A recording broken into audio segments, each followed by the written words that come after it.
Hi, I'm Marjorie Healy, and welcome to another episode of Behind the White Picket Fence, where life is both messy and beautiful. Today I have Julia Novytska, and she is a math guide for students. She's been teaching for over 15 years. In Canada, she has taught at McGill University in Montreal. Julia has not one, but two master's degrees, and she's even won an award in teaching while at McGill. Currently, Julia guides high school students to build math confidence and has built and continues to build online math programs for high school students. Welcome, Julia. Thank you so much for having me. This is exciting. Yeah, I thought it was the perfect time because, as we had discussed when we met, exams are coming up and math just seems to be that subject where so many students struggle. So I thought this would be perfect for parents and listeners to learn a little bit about what you do and how you can help. And, through talking to you and meeting you, I have refrained from using the word tutor because you are not just a math tutor. You see a much bigger picture. And I think when our listeners hear you answer some questions I have for you today, they're going to see that too. Thank you. Yes, it's all connected because math affects how we feel about ourselves, about our self-esteem in a way, you know. So, and Right. if you can just by being better with your mathematics, you can affect how you feel about yourself, how you trust yourself, what's your confidence level, just by doing some math problems in an hour or in a couple sessions. That's one of the tools to build your confidence. Right. And it becomes so much more than just learning math or understanding math. So, well, my first question for you is, when you meet a student for the first time and they come to you and they just say, I hate math, I think you had mentioned to me and didn't go into detail that you could kind of relate. Because I think one of the funniest things you told me is that you yourself hated mathematics. So, why don't you start there and tell us? How does I'm calling you a math guide for high school students hate mathematics? That's my way to connect with students, actually. I was not saying, I was not talking about this at all, but this fact actually helps me to really understand how they feel, because usually mathematicians, they love mathematics and I love it too, but it was time in my life when I really hate it, so I understand how they feel. I'm not there to Right. make them love math, or I'm here to make them feel maybe neutral about mathematics, because one of my students, he wants to be a surgeon. He doesn't need to necessarily like mathematics, but maybe to be neutral about it and have a good grade to get in school, etc. So I'm gonna go sideways a little bit sometimes, I think. So about me hating, I was thinking about it. When were the times where I had this? Because hate is quite a strong feeling. It's not dislike, Right. it's right. Hate. you know, I think yes. So like this, there's a lot of emotion there in this even word, right? So I was thinking about it. So it was two times when I hated it, and I hated it when I didn't understand it. The Okay. key part here, because we do not like something we do not understand. Once we understand, once we're good at something, you're actually like, that's okay, that's not that bad, right? That's actually like, okay, math is not that bad. Usually that's the feeling. But there was twice that I didn't understand. First time was my first year of university back in Ukraine, and Okay. my dad was a math professor, and I love my dad, I love mathematics, and I got into university by winning like Olympiad in math, so I was math, like. And then he died in a car accident in the first months, and I like completely got out, like I came to lectures but I didn't hear, right? So I was Right. in this shock state for quite some time, and so I didn't hear, so of course I got behind. So of course when I would, and it's not history, no disrespect, or no, it's not something you can just read, or it's not Right. something that you can just read a paragraph, understand, or rephrase. You really need to solve the theorems. You need to be completely there with your head. So those were the time when I hated it, because I even was thinking to quit because I didn't understand, and I felt we can call it vulnerable in the in the group of Right. other math students. So this is, but then I remember my father's friends, they were math professors. They helped me to, like we were doing math every day for me to get going. This was number one. And then when I understood, so the key here, I think, was people hate or dislike, strongly dislike when they do not understand. When you understand, your level of emotion goes, you don't have to like it. I'm not here to like, Right. but make it switch to neutral. It's math, it's there, fine, And the other part was when I went to McGill after a break of 8 years too. And because I did my second degree in McGill, and I wanted, they offered me to do a PhD, and I said, okay, I'll dive in there. And this was another time when I had this gap of 8 years, and when I came and when the professor in analysis 6 was explaining the theorem the whole hour, I also didn't understand, and I felt this feeling of like, oh my god. So to sum up, those two feelings are very much connected to when students don't understand. Right. So that's why I'm passionate when I come to students, and when I can switch, yes, a little bit switch, when I can change the attitude from me, from them, hating, disliking it, to explain them how it actually look. It's actually not. It's not that you know, not good at it or something. You just don't know. Like, so Right. when you switch that, um, it's like I'm bad at playing piano. No, you're not bad. You just don't play piano. You Let just me don't know. just don't know. Let me explain to you, and then I support. So I want to stay in tune because I can keep on going. You could go on forever because you're so passionate. Well, I really understand that actually. It resonates because I struggled to understand math in school, and I told myself, therefore I'm bad at math. And I would come in and I'd be anxious and feel overwhelmed. And it's very hard to learn, as you said, at that time in your life when your dad had passed away, you couldn't really hear the teacher, so that you couldn't really be present in the classroom. And I think lots of kids come to the classroom in different emotional states. And that could be standing in the way of their ability to learn. And then if they can't learn or pick up the theories, then you're right, they don't understand it, and that could easily equate to them thinking or feeling like they hate math.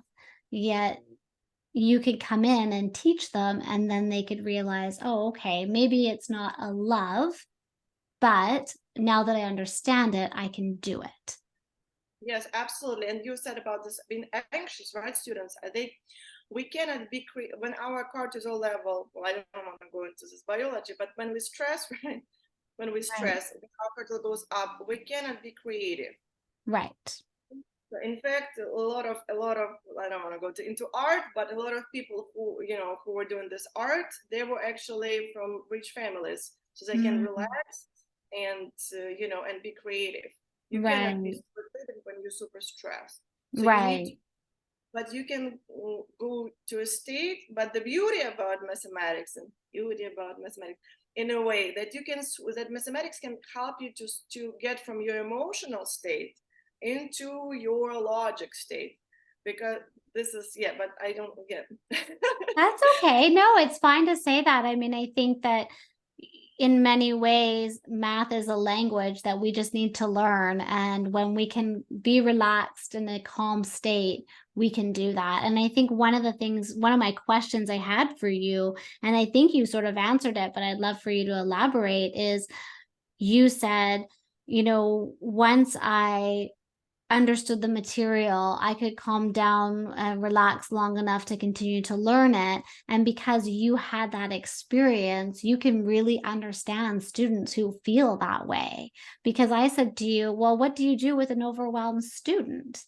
And you kind of answered the question. I'd like you to elaborate, because I know one of the ways you do is to say, listen, I understand, I've been there. But what else do you do for a student who says to you, how do you start? Where do you start when a student says to you, Julia, I suck at math and I'm overwhelmed with emotion about math. Math automatically triggers my anxiety. What do you do?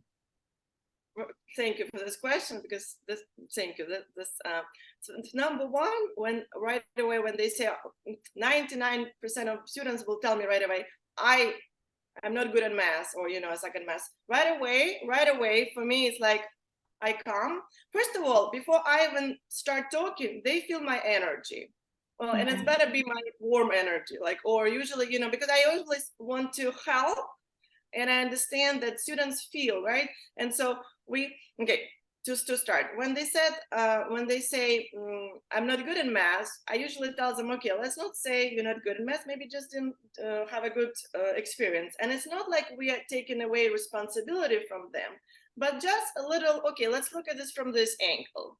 Okay, right away, it's a little bit like, oh, okay, like something different. And then I start asking them, like, because I need to create, and it's my responsibility, to create that little trust, because I come in, I'm a stranger. Maybe they heard from me from somebody else, but usually it's parents who organize it, right? So I come in, and they're in this vulnerable situation when what will I think about them, or anything like this, right?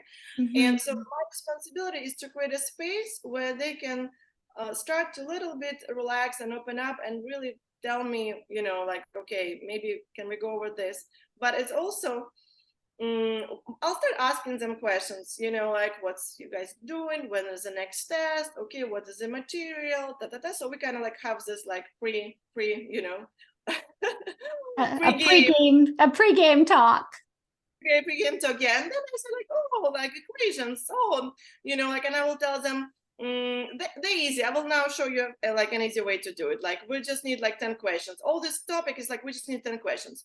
Okay, but I'm still talking, right? So still not. But then I start showing them, and they're like, huh, okay. And then the key part is to get them, and we usually do it like to do it by themselves.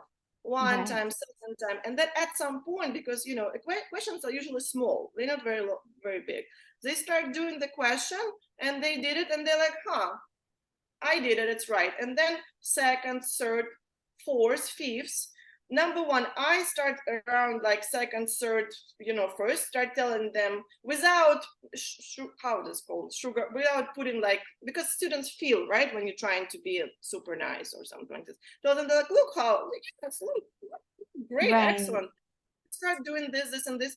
And then on one side, they see themselves, that they understanding. So you can even feel like they have this like almost small little, like my favorite moment, when they little bit start smiling, like, oh, okay, like, like that's actually okay. Number one. Number two, I tell them, look how good you are. Look, we just didn't have enough practice. And they like start thinking, oh, maybe it's not me. Maybe what this woman is saying it, or and then the third part, what just happens at the same time, their brain start like, you have this check mark, right? Like dopamine, like, oh, the hormone, like, of this thing, like, good job, good job, good job, good job. And you have this like together situation where they see for themselves that they're doing. I support it with saying that, look, trust yourself, you look what like how good you are, and we just need more practice. And look, now here they start believing in themselves, and they have this hormone reaction of achieving, Correct. Right. So and then at some point, I already start seeing between lines what they really need to, what we need to tune there, like to cover. And I'm like, oh, and I never say, I would say something like, do you remember how to do this? Should we go over this a little bit? So I would always make it feel that, let me just in case. I never make them feel that there is something missing. And then at some point they're like, oh, can we actually? So usually my responsibility is to make them feel that they can trust me, right? But it doesn't happen.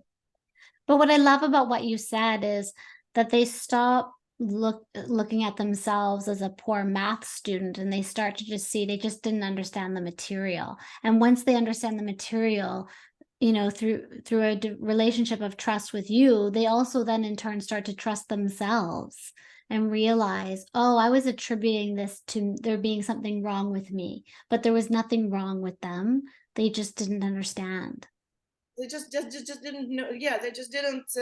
Something happened. They missed this point when somebody didn't explain them equations. I don't know, fractions or anything like this, right? But then Right. they started practicing this, right? And they see for Mhm. themselves how, like, I don't like the word, but I think it's very well. And then this feeling of like I can do it. The Right. most, the thing that I'm most passionate about when I teach is to build that feeling in them that they can take this experience when they couldn't do it, and now they can in a short amount of time, and they can Right. trust that they can take this in all other areas. Because how do we feel when something went great, like you won a game, you solve questions, right? You have this energy of I can do it, and you go and maybe you play your volleyball, and you like just feel different, your energy is different, and you go and you maybe you need to give, I don't, whatever you do, you Right. bring this I don't know, this energy, I can do it energy, and everything Right. starts there, right? So Right. like, so Yeah, and I that's think their math confidence transcends. And who knows why they didn't learn in the first place? Maybe it was a bad teacher student fit. Maybe they're under a lot of pressure at school socially, emotionally, and it's not a great environment for them always to learn in. Who knows? There's a thousand reasons. But you're right. I think once they see themselves as capable of doing it, and then they are able to not take it so personally and think that it's them, and realizing that once they learn it, they're fine and they grow this confidence, and that confidence goes beyond the classroom. It's out into everything that they do. It's beautiful. it's I think this is ultimate, like my little joy. And then when you hear, for example, I had this girl, and she was very smart. She was smart. She was in seventh grade. She didn't quite, she didn't quite understand. Anyways, long story short, her mom, and she was a bit about mathematics, is like this.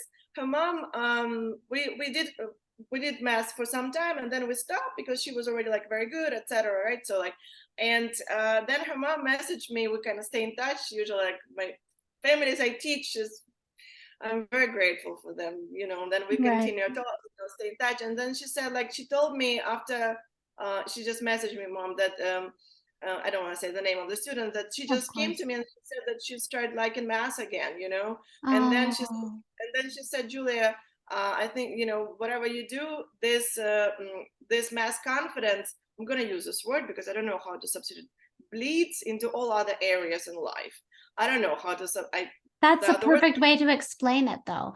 It bleeds, it seeps, it extends, it All goes other out of areas. you. Yes, because, I don't know why it is, but I always say math is like learning a different language. Because you're right, for many other subjects, you can read them in a textbook.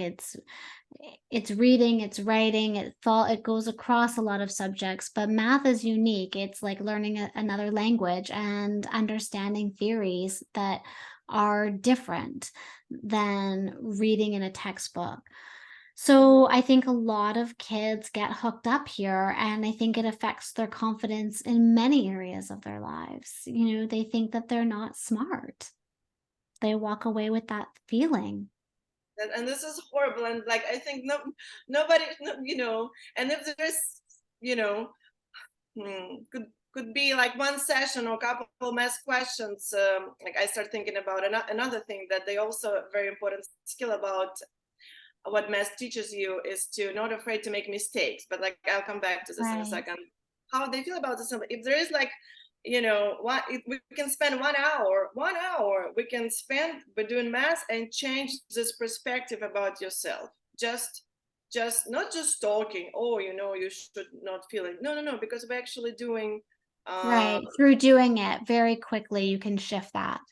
So let me mhm. ask you this, because I think that answered sort of a couple of my questions, because about limited self-beliefs. But what when students kind of struggle, I feel like this leans into exam period where they get anxious around writing exams, and especially again math exams. So what advice do you give them? You're working with them, you're shifting this confidence, and now they're prepping for a big test. What do you tell them? So if I see them, if we have a test, right? So my number one, if tip to prepare for math, the best way to get through this anxiety, to this nervousness, is to do math problems. to Right. be as ready as you can be. And ideally, you would, let's say I have students, we will only do before the test. We have one session before the test. And Right. what happens is that where this nervousness comes from, this nervousness comes from they don't know, what if I will not know something, right? But if Right. you cover all type of questions, for example, some topic, I don't know, quadratics, right? Right. And let's say we're preparing for the questions. If the students know how hard, for example, I come and I tell them, this is as hard as it can be, this topic. We kind of go, this is, the exam will have this, and this topic. And I will tell them, okay, this is as hard as this get here. This is as hard as this get. And we kind of like go through all possible questions in the test. And then they can just breathe because they prepared. They know all types of questions there will be no surprises. Right. So my tip is to just get into preparing, because another thing, and I was even having this idea of maybe I should do an app like this, because when we're nervous, when we're stressed, we're in this emotional state. Right. But I noticed this about myself. Every time I'm for a variety of reasons, I'm nervous or I don't know, stressed or something. If I start doing mathematics, what happens is you shift from your emotional side into your logic side. And Right. that's it. And you get out of this stress situation, because now you need to really be there present and solve the math question and figure out the ways how to solve it. And it magically calms you down. I notice it Okay. so many times. 30 minutes and you are calm, and you're not only you calmer, you also feel and see that, okay, I can do this, I can do this, okay, how hard it, and then there's somebody like, for example, me or somebody else whose opinion they respect. I know how hard, what will be the hardest question on the test, for example. Right. And we go over this and they're like, oh, once they know, like, they're ready for all possible scenarios, they Can will relax. So they ready. sort of get there two ways. I think what you're saying is they get there by practicing it and then making sure they do the hardest possible question through their practice. And then also while practicing, they're being pulled from that emotional center of their brain into the logical center of their brain because they need that to do the questions. And just through that process, they're calming down. They're coming down, and then they also feel, because it's another feeling is after you did math for an hour and a half, this is like the sweet spot. After 1 hour and a half, they need a little, Okay. I didn't know there was a math sweet spot. Thank you for sharing. Okay, all of our listeners, an hour and a half of math is the sweet spot. Okay, got it. but then you're losing them. Then it's not as, you kind of want to finish before it stops being, maybe it was not fun in the first place, but they tired after this. They need a snack, Right. something like this. But after that 1 hour and a half, you end up doing, let's say, I don't know, 20 questions, depends on material, right? But you end up doing 30 Mhm. questions, etc. And usually how I schedule and how I suggest, I do it maybe at the beginning, maybe together, but the majority of time they write it, Yes. right? And by hand with a paper, it's figuring it out, etc. Me telling them, look good, etc.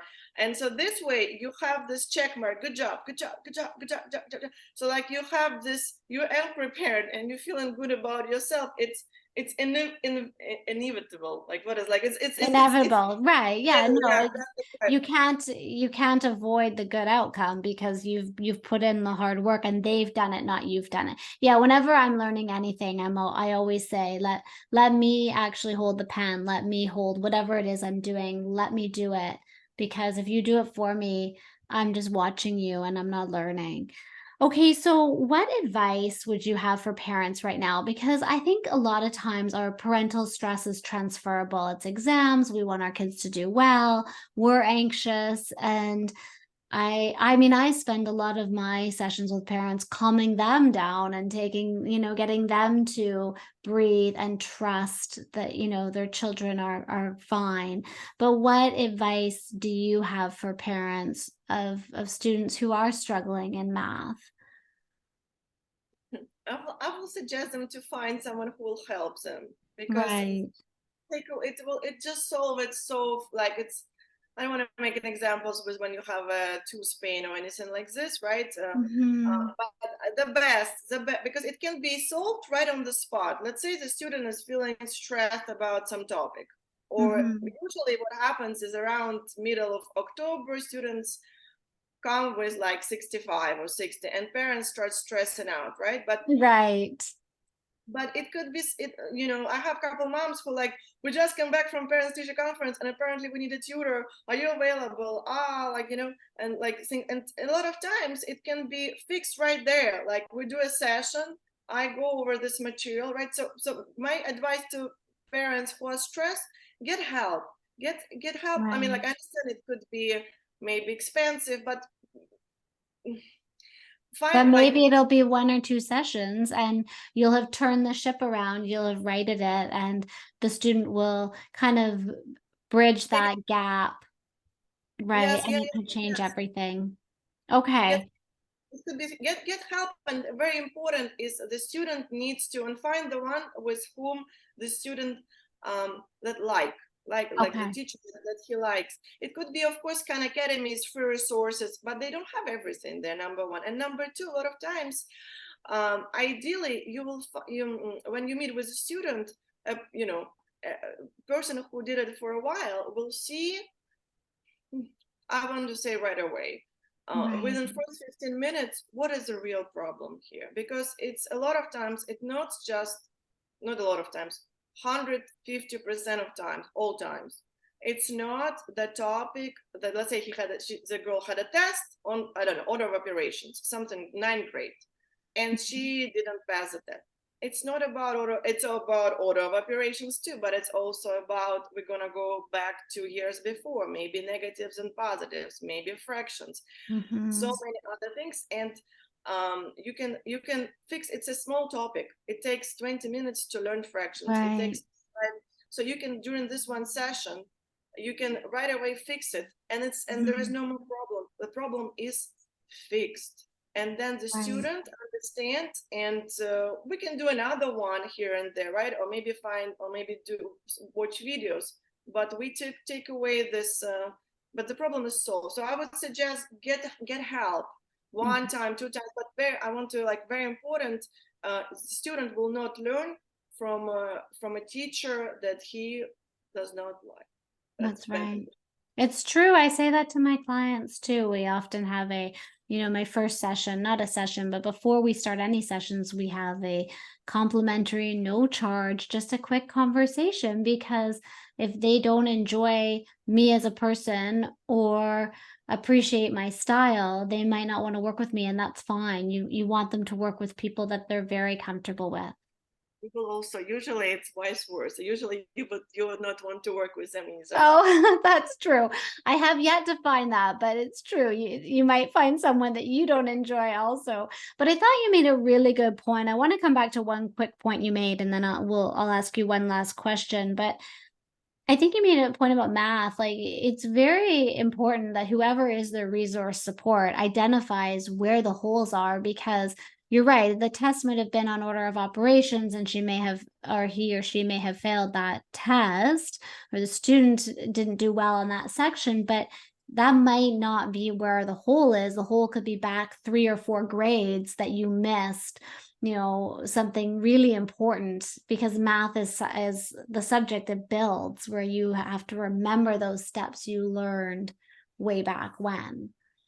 Yes, yeah, So yes. it's so important. Okay, so here's a really, I think, because you work with so many students, and maybe from this podcast, the people will hear you and they'll call you and want to work with you. So share a little bit about you when you're not guiding these students, because I think you're so talented and you obviously have been so successful and sought after, because you're so good at working with these kids and building their confidence and finding out where the problems are.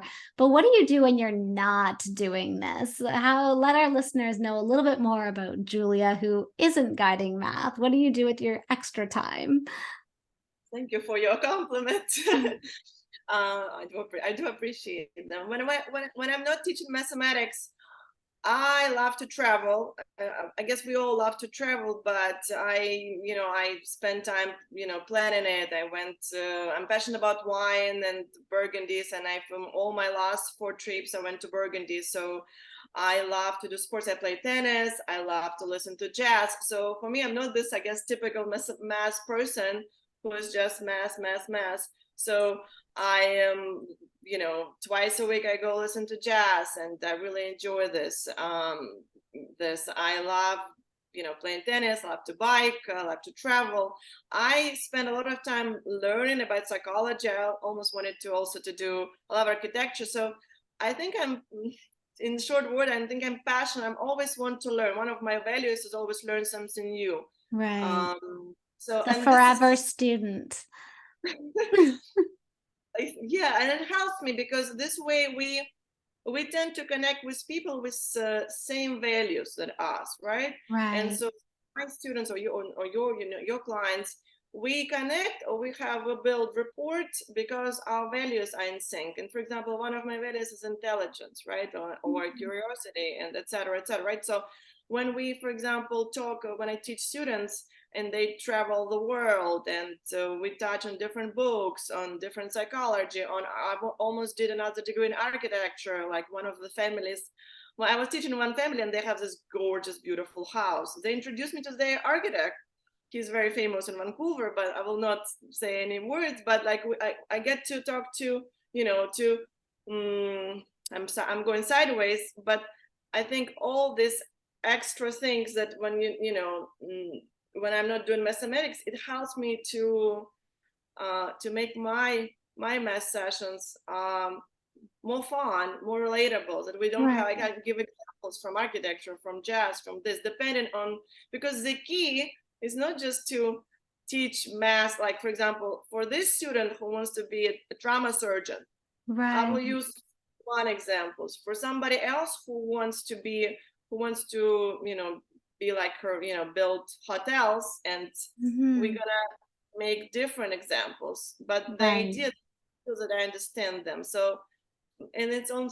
So I use all this my other Your other passion. passions. Yeah, to pull in on it. I can really, appreciate that kind of. I always say I'm a lifelong learner, and that curiosity is so important. I always try to pique curiosity in my kids and encourage them to be curious about the things around them and to be open to learning, because and learning anything from anyone. I've always said that. That's been one of my big phrases, is that we can learn anything from anyone. And if we stay open to that and to the people we meet, we will pick up on things that we didn't even expect to learn. So, okay, so I didn't ask you this. I was going to tell our listeners where they could find you. Obviously, you offer one on one. I know you're building some online courses and have some already built for high school students and for parents who are looking to learn more about you. They can go to your website, which is very simple. It's mathwithjulia.ca. And then once you get there, you can follow her links to her Instagram if you'd like to follow her there, because I know you do some math videos on Instagram. So, but I didn't ask you this. If someone's not local, you're in Vancouver, obviously. If someone's not local, could they do one-on-one with you over Zoom, or is that something you don't offer? Is it just the courses or in person? I do offer Zoom, like during the COVID, after the COVID, right? Once sometimes. So Right. I have I don't do as much right now, but I was still doing it. Like I had a board. It's not like on iPad. We actually have a board, Okay. and so that they will tell me what I need to write, because I do the writing, right? So it's Right. I want it to be as not as personable, but for them to do the work too. So it's not just me writing, because when I'm writing, they can be like, "Whew, whew." So they, like so. They could be daydreaming about anything. But usually you kind of like, right, the idea is like good communication, right? You pick those Right. signals. Usually I would ask sometimes, are you with me, like, and bring them a little bit back, right? Right. Like just on, but if they're curious, if they're interested, or maybe we can, a little bit, sometimes you need to relax them and you need to talk about something else for just a second. Not everybody needs this. Okay, so to answer the question, yes, I do Zooms. If Mhm. from another, I had from other cities, from other countries, even, from a different time. Right. So Okay. I so this is option two. That's an option too. Okay, well, again, if you guys are looking for an incredible math tutor, even the last thing you just said, which was so interesting, I'll just highlight it quickly before we sign off, is that, I think that's really important because you talked about how do you get someone to bring their attention back to the subject. And if you see them drifting their mind, you might talk about something different to bring them back around, which is such a great skill. And that's why I said to you before, I can't use the word tutor because it's not that simple. You're so much more than a tutor. So I think that's so unique. And I truly was. You can imagine if you have daydreamers, I think what stood in my way was I'm such a dreamer that I would be in math class thinking about everything and anything else except the math. So I can imagine when you're working with them that you have to have that skill to bring their presence back to what they're doing. Yeah, because you also don't know what you also don't know what they're going through. Right. You come, maybe they just had a little fight with their parents, or with their friends, or some Right. that didn't go well in school, right? So so you need to, um, this is not Well, I it's appreciate the my responsibility background. yeah it's my responsibility to read and to create a space where we can, like, if they a little bit they sometimes they can be tired too, right? Or sometimes Right. some students is just like go go go go go go go go go go go, we just need a little snack here and there, right? With some students you do need a little bit of, like I have a student and we laugh the whole time, the entire. Oh, I would even make jokes, like your parents probably thinking, what are we paying her for? We laugh all the time, but he got his A, his 94, and he was good. And this is, we would always talk about a little bit of medicine, a little bit of this, a little bit of podcast, but all this to, otherwise it would be just math, math, math, math, math. It would not work. it'd be So too much. the Yeah. idea is to make them feel there with you. Right. It's, and the And recipe that's is an just. art. It's an art. I mean, really, because, as much as math pulls on the logic brain, you use the art side of yourself and the creative pieces of yourself to connect to each student that you meet. And that's why you've been so successful and why they learn from you because and I think teachers struggle when they get a classroom of 30 kids. They can't do that because it would be impossible to connect with every student like that. But when they get you one-on-one as resourced help, which I too encourage parents to find their resources when they need it, they get this is the gift they're getting, is they're getting it as someone who understands that it can't be all about math, that you have to keep their attention. So it's really unique. Okay, well, thank you so much for coming on. Thank you so much. It's my first podcast. So thank you Is so it? much. Well, there you go. We always have to start somewhere and have our first. So I'm so glad you came on. I'll do a little intro, and I can't wait for my listeners to dive into this podcast. All right. I hope everyone has a great day. Again, if you're looking for Julia, you can find her at mathwithjulia.ca.